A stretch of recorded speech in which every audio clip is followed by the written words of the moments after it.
찬송가 149장 주 달려 죽은 십자가 찬양 드리겠습니다.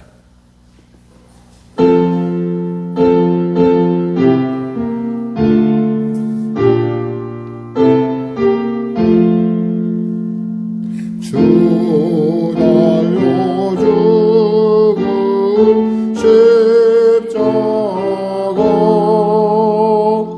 우리가 생각할 때에 세상에 속한 욕심은 헛된 줄 알고 버리네.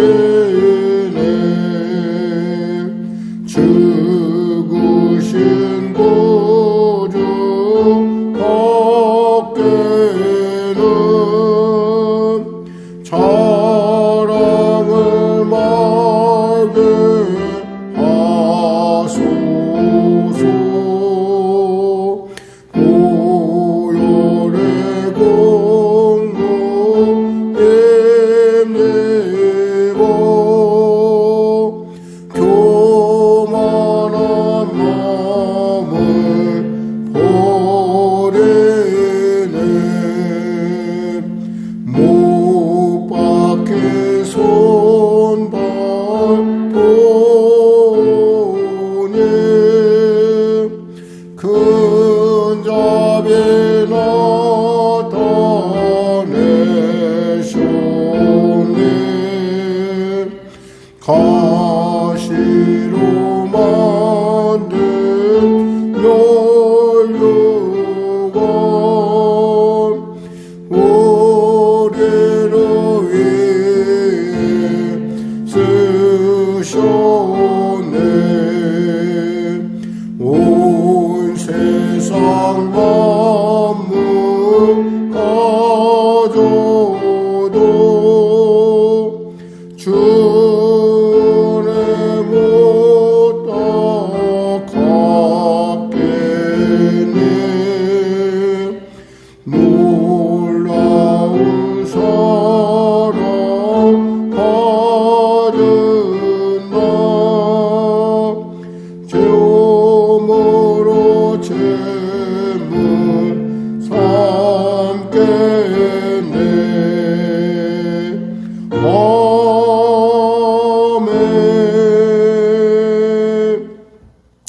하나님 감사합니다. 오늘 하나님께서 귀한 아침을 주시고 또 귀한 사순절을 통하여 예수님의 십자가를 묵상하며 나아가게 하심을 감사합니다.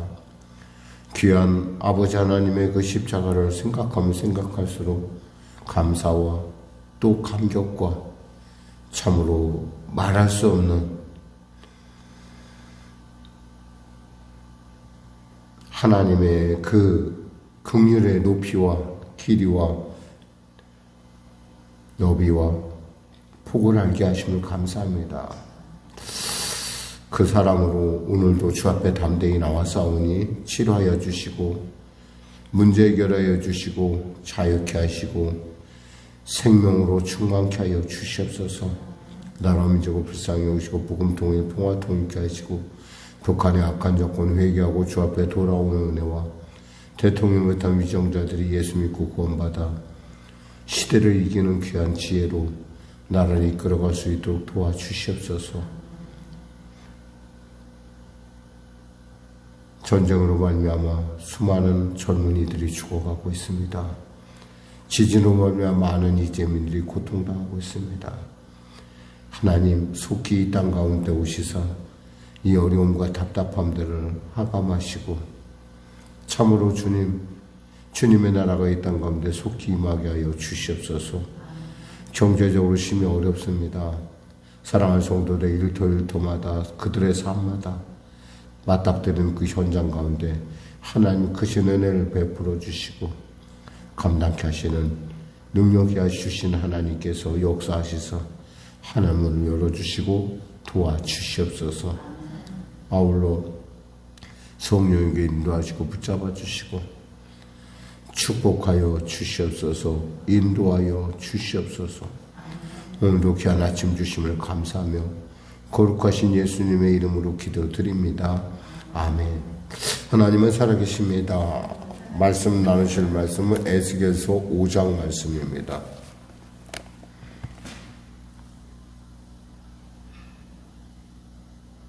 에스겔서 5장 말씀 우리가 하나님 말씀 같이 합독하겠습니다.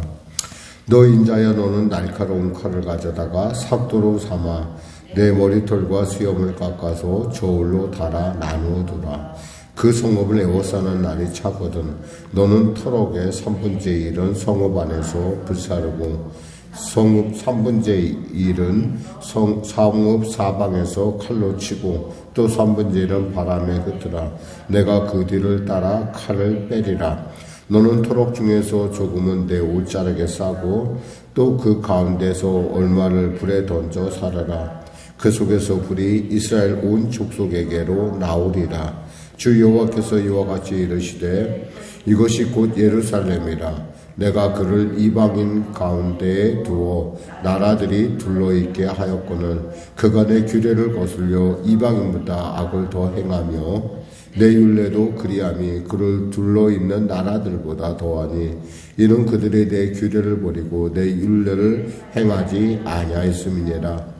그러므로 나 주 여호와가 말하노라. 너희 요란함이 너희를 둘러싸고 있는 이방인들보다 더하여 내 율례를 행하지 아니하며 내 규례를 지키지 아니하고 너희를 둘러있는 이방인들의 규례대로도 행하지 아니하였느니라.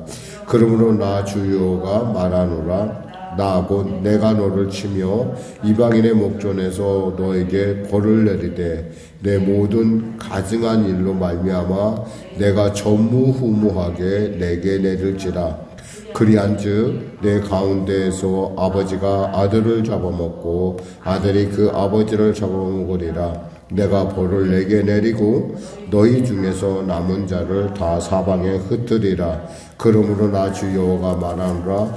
내가 나의 삶을 두고 맹세하노니 내가 모든 미운 물건과 모든 가증한 일로 내 성소를 더럽혔은즉 나도 너를 아끼지 아니하며 긍휼을 베풀지 아니하고 미약하게 하리니 너희 가운데에서 3분의 1은 전염병으로 죽으며 기근으로 멸망할 것이요 3분의 1은 너희 사방에서 칼에 엎드려질 것이며 3분의 1은 내가 사방으로 흩어버리고 또 그 뒤를 따라가며 칼을 빼리라. 이와 같이 내가 내 노가 다한즉 그들을 향한 분이 풀려서 내 마음이 가라앉으리라. 내 분이 그들에게 다한즉 나 여호와가 열심으로 말한 줄을 그들이 알리라. 내가 이르되 또 너를 황무하게 하고 너를 둘러싸고 있는 이방인들 중에서 모든 지나간 자들의 목전에 모욕거리가 되게 하리니 내 노와 분과 중한 책망으로 내게 벌을 내린즉 너를 둘러싸고 있는 이방인들에게 내가 수치와 조롱거리가 되고 두려움과 경고가 되리라. 나 여호와의 말이니라.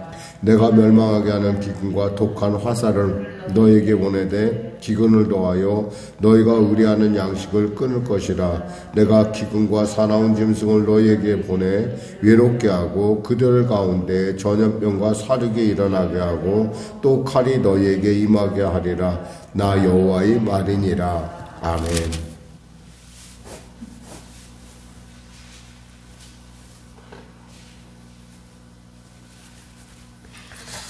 이 본문을 이렇게 우리가 보면은 그냥 단순하게 그냥 수염을 깎고 이런 것으로 보이지만 사실은 이 본문 안에는 많은 메시지가 숨어져 있습니다. 위에 앞에서 우리가 봤듯이 490일을 왼편으로 잤어요.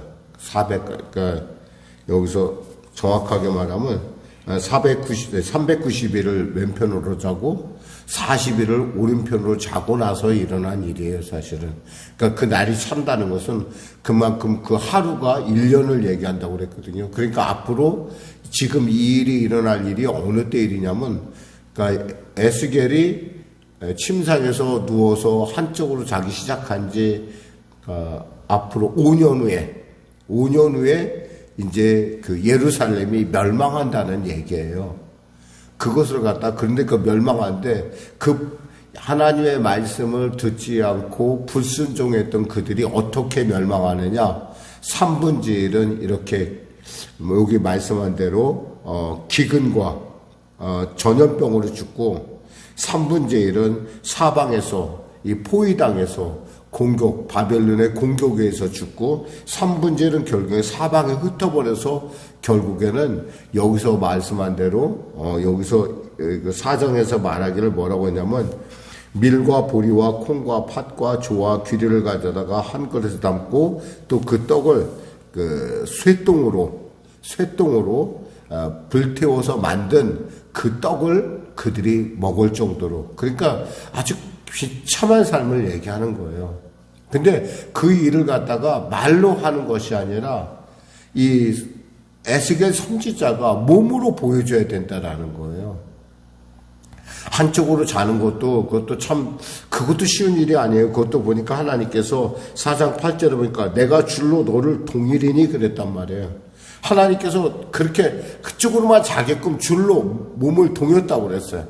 그러니까 나는 이쪽으로도 눕고 싶은데 그렇게 못 눕고 그냥 그대로 한쪽으로만 그렇게 잠을 잤다라는 거죠. 그래서 390일을, 그것도 한쪽으로 40일을 잤어요. 그러고 나서 일어났으니 거기다가 이제 말씀한 대로, 그러니까 어저께 제가 말씀한 대로 우리 햇반 하나를 갖고 하루에 3등분해서 먹은 거예요, 그걸. 그리고 물도 500ml짜리 우리가 흔히 말하는 그 물을 갖다가 3등분해서 몇 끼니 먹을 때마다 그 물만 먹었다는 거예요. 그러니까 얼마나 이게 굉장히, 그러니까 최소한의 영양가만 취했다는 거죠. 그러니까 죽지 않을 정도만. 그러니까 이런 날을 지금 430일을 있었다는 거예요. 한마디로 1년 2개월, 약 1년 2개월이 좀 넘어가는 기간인데 그 기간을 그렇게 생활하고 나서 일어나서 지금 갑자기 이제 일어나서 말하기 시작하는 거예요. 근데 말하기에 앞서서 먼저 수염을 깎고 머리도 깎고 3분의 1을 나눠 갖고, 이 나눈다는 얘기가 뭐냐면 하나님께서 저울로 잰다라는 것이고, 저울로 잰다라는 것은 심판을 하겠다는 말씀이에요. 3분의 1은 어떻게 심판하냐? 기근과 말씀한 대로 전염병으로 죽이고, 3분의 1은 어떻게 죽냐? 칼에 죽고 3분의 1은 흩어지는데, 사방으로 흩어지는데, 그들 역시도 그렇게 그 밀과 보리와 콩과 팥과 조의 귀리를 가져다가 그것에 겨우 쬐끔 먹고 물도 쬐끔 마시는, 겨우 달아먹는 그런 삶을 살게 하실 것이다. 왜? 하나님의 말씀을 따르지 않아서 그래요. 하나님께서 뭐라고 그랬어요? 예루살렘 사람들한테 뭐라고 했냐면 항복하라고 그랬어요. 예레미야서에서 보면 예레미야가 항복하면 너희 생명을 노량물 같이 얻으리라고 그랬어요. 그리고 항복한 사람, 이미 바벨론에 가 있는 사람들을 가리켜 하나님께서 뭐냐면 그들은 잘 익은 무화과 나무라 같다고 그랬어요. 그 나머지 사람들은 못 익은, 먹을 수 없는 그런 무화과라고 그랬어요. 주님께서 계속 그렇게 말씀했고, 또 지금 이러한 그 바벨론에서의 에스겔과 같은 선지자가 계속 그곳에서 이러한 메시지를 계속 주고 있는데도 불구하고 이들이 끝까지 불순종하는 걸 볼 수 있어요. 왜? 우상숭배하느라고. 왜? 하나님의 말씀을 우습게 여겨서. 그러니까 하나님의 말씀대로 살지 않는 거예요. 그러면서 이들이 무슨 얘기했어요? 우리가 우상숭배할 땐 먹고 잘 살았는데 우상숭배 안 했더니 이렇게 망했다, 이렇게 얘기를 하는 거예요. 흔히 말해서 이 모든 지금 이 본문을 그냥 이대로만 봐서는 좀 이해가, 근데 이 전체 이스라엘의 역사 맥락에서 보면은 정말 가슴 아픈 얘기예요, 이게. 근데 이런 에스겔의 이러한 하나님의 말씀을 향한 그의 진실함이 있었기 때문에, 순종이 있었기 때문에 나중에 이들이 70년 후에 결국 이 지금 에스겔이 잡혀간 지 약 60년 후에 이들이 이제 무슨 일이 나냐면 바벨론에서 이스라엘로 돌아오는 일이 나타난 거예요. 그런 사람이 어떻게 그냥 저절로 쑥 돌아온 것이 아니라 거기 보면 에스라라는 사람도 있고 거기서 보면 스룹바벨도 있고 거기서 보면 예수아라는 사람도 있고 다니엘이라는 사람, 느헤미야라는 사람, 이러한 신앙의 그 위인들이, 그리고 또 그와 동행했던 이름 없는 수많은 신앙의 인들이 그 안에 들어 있었다는 거예요. 그게 어떻게 나왔냐는 거예요. 그들이 바로 이와 같이 에스겔이 몸으로 하나님의 말씀을 증거한, 흔히 이것을 퍼포먼스라고 하는데 몸으로 보여준 거예요. 몸으로 하나님의, 그리고 이제 말로 하는 거예요. 그러니까 그러한 상황에서 지금 이 이야기를, 왜 하나님이 이렇게 이들에 대해서 분노했는가라고 하는 것을 여기서 뭐라고 말씀하냐면 이렇게 말씀하십니다. 5, 6, 7절에 보면 이것이 곧 예루살렘이라 내가 그들이 이방인 가운데 나라들이 둘러있게 하였거늘. 나라를 둘러있게, 이방의 나라를 둘러있게 한 것은 하나님의 나라 백성으로서 본을 보이기 위한 것이었어요. 근데 거꾸로 6절에 보니까 그들이 내 규례를 어겨서 이방인보다 더 악을 행하며 내 율례도 그리함이 그 둘러있는 나라들보다 더하니 이는 그들이 내 규례를 버리고 내 율례를 행하지 아니하였음이라. 모범으로 삼아서 좀 본을 보이려고 세워놨더니 하는 짓이 악한 일만 했다는 거예요. 더 하나님 보실 때 더 화가 나게 했다는 거죠. 그래서 7절에 뭐라고 말씀하냐면 너희의 요란함이, 그러므로 나 여호와가 말하노라 너희의 요란함이 너희를 둘러싸고 있는 이방인보다 더하여 내 율례를 지키지 아니하며 내 규례를 지키지 아니하고 너희를 둘러있는 이방인들의 규례대로도 행하지 아니하였느니라. 어떻게 이방인보다 더 못할 수 있느냐. 그것도 요란하다는 말, 이 요란하다는 말은 우리가 흔히 말하면은 시끌시끌한 거예요. 괜히 폰만 자고. 우리 흔히 있잖아요. 우리는 뭐 안식일 지키고 우리는 뭐 하나님의 예물을 드리고 마음에도 없는 그런 행동을 하면서 계속, 그러니까 수많은 그 주위에 있는 이방인들의 각자의 신을 모시는 그들보다도 더 못했다는 거예요. 가증하기 이를 데 없는. 그러니까 하나님께서 9절에 내 모든 가증한 일로 말미암아 내가 전무후무하게 내가 내릴지라. 전무후무하게 내가 이런 재앙을 내리겠다 이 말이에요. 지금 그것을 지금 에스겔은 몸으로 감당하고 지금 이제 일어나서 내가 왜 이런 일을 했는지에 대해서 이야기를 하고 있는 것입니다. 근데 여기서 참으로 다행인 것은 13절 이하에 보면 이렇게 하나님이 말씀하세요. 이와 같이 내 노가 다한즉 그들을 향한 분이 풀려서 내 마음이 가라앉으리라. 내 분이 그들에게 다한즉 내 여호와가 열심으로 말한 줄을 그들, 내가 분을 품고 끝까지 품는 것이 아니라 그렇게 하고 나니까 마음속 깊은 곳에서 불쌍한 마음이 드는 거야. 하나님 마음속에서. 그래서 그들을 어떻게 하나 이렇게 하나님의 마음, 그리고 이것이 이렇게 하는 이유는 뭐냐면 하나님이 이렇게 하는 이유는 그들을 이렇게 돌아오게 하고자 함이라는 거예요. 이제 다음 절서부터 계속되는 하나님이 왜 이렇게까지 하는 거에 대해서 마치 아버지 하나님께서 이렇게 변명하던 얘기를 해요. 변명. 하나님이 무슨 변명할 필요가 있어요. 근데 하나님이 여기서 내가 이렇게 한 것은 이러한 이유 때문이야. 그러니까 너희들 빨리 돌이켜. 지금 5년이라는 세월이 남아있단 말이야. 아직도 5년이라는 세월이 남아있으면은 그들이 그 자리에서 바벨론에 항복을 하라고 했으니까 항복했으면은 성도 보존되고 성전도 보존되고 성벽도 보존되고 자기 민족도 그냥 둔다고 하나님께서 약속을 했어요. 끝까지. 그런데도 이렇게 말씀을 하는데도 끝까지. 그러니까 우리가 다니엘과 사드락과 메삭과 아벳느고 같은 어떤 그런 결단의 신앙의 인물들이 나올 수 있었던 것은 이와 같은 에스겔 선지자의 이러한 정말 생명을 낳은 이러한 말씀이 이 안에 숨어져 있었다는 거예요. 우리가 그걸 이해하면 우리가 어떻게 살아야 될까? 혹시 하나님께서 내게 그렇게 말씀하신데 내 마음대로 가고 있는 것은 아닌가? 이런 것을 우리가 짚어볼 수 있다는 거죠. 우리가 역사를 통해서 교훈을 얻을 수 있다는 것이 바로 역사가 가지고 있는 그 놀라운 그 은혜예요, 은혜. 그 숨어있는 보화죠, 보화.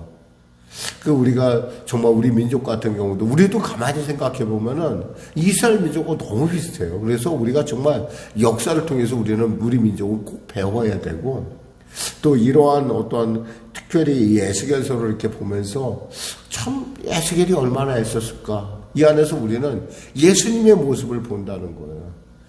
누구도 알지 못하는. 그러니까 우리가 이렇게 역사 속에서 보니까 이 에스겔이 왜 이런 행동을 했고 하나님은 이렇게 이들을 재앙할 수밖에 없는, 전무후무하게 하나님께서 분노하시는 이유에 대해서 우리는 충분히 이해가 된다는 거죠. 근데 그 당시 이스라엘 사람들은 뭐였어요? 하나님 왜 이렇게 해요? 저 사람들은 우리보다 더 나쁜 사람인데 저 사람들은 멀쩡히 두고 왜 우리만 못 살게 굽니까? 이러는 거예요. 내가 뭘 잘못했습니까, 하나님? 기도하겠습니다. 하나님 아버지 감사합니다. 오늘도 이스라엘 역사 속에서 오늘 본문을 살펴봅니다. 에스겔의 그 430일에 이르는 참으로 그 긴 여정을 통해서 이스라엘 백성을 경고하시고 그들이 돌아오기를 바라는 아버지 하나님 마음을 우리는 보았습니다. 하나님, 우리가 설사 주님 이스라엘 백성처럼 그렇게 폐역하다 할지라도 끝까지 우리를 놓지 마시고 긍휼을 베푸시사 우리로 돌아올 수 있는 회개의 은혜를 베풀어 주시옵소서. 예수님의 이름으로 기도드립니다. 아멘. 우리 말씀 생각하고 찬양하고 기도하겠습니다. 찬송가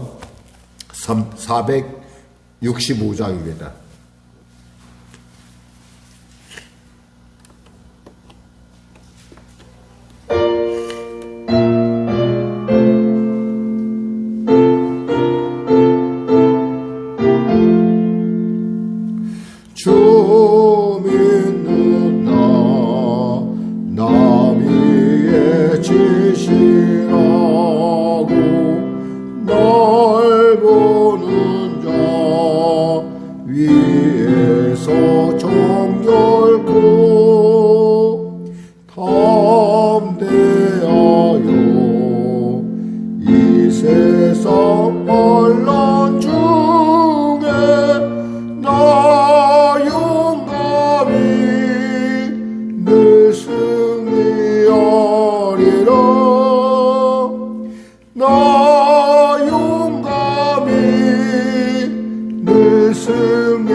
하늘 계신 우리 아버지의 이름을 거룩하게 하시며 아버지의 나라가 오게 하시며 아버지의 뜻이 하늘에서와 같이 땅에서도 이루어지게 하소서. 오늘 우리에게 일용할 양식을 주시고 우리가 우리에게 잘못한 사람을 용서하여 준 것 같이 우리 죄를 용서하여 주시고 우리 시험에 빠지지 않게 하시고 악에서 구하소서. 나라와 권능과 영광 영원히 아버지